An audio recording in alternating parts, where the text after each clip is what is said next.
painting.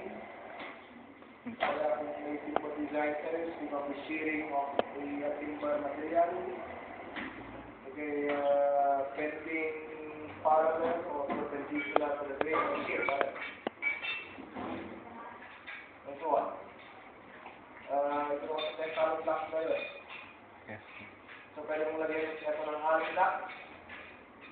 So, you apply the compression force by your simple formula. Stress equal to force by area. That will be the stress. Basically, what we're doing is taking the force. Nagpubulot. So, if you have force divided by area, then your stress. Next time then.